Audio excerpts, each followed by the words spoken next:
আপনারা জানেন বাংলাদেশ জামাতে ইসলাম এর আমি ডক্টর শফিকুর রহমান, উনি ঢাকা 15 নং আসন থেকে নির্বাচন করবেন।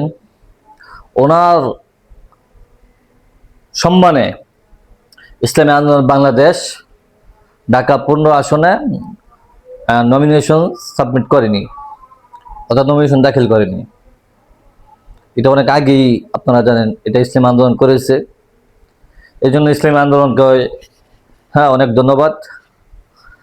আজ বাংলাদেশ জামাতে ইসলামও ঘোষণা দিয়েছে বরিশাল নায়েবে আমির আসন থেকে তারা তাদের প্রার্থী প্রত্যাহার করে নেবে।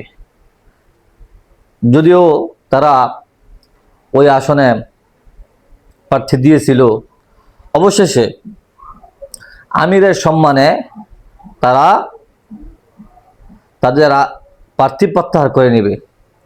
এটা অবশ্যই একটি সম্মানের দাবিদার, প্রশংসার দাবিদার। তো দুর্ভাগ্যে আপনারা জানেন বাংলাদেশ জমিয়তে ইসলাম এর সভাপতি মাওলানা উবাইদুর রহমান ফারুকী সাহেব জকিগঞ্জে নির্বাচন করতেছেন।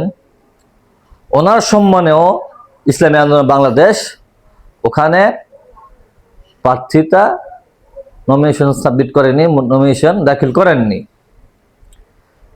এইভাবে রাজনৈতিক যে সৌজন্যতা এটা রক্ষা করা সকল রাজনৈতিক দলের কর্মী সমর্থকদের উচিত।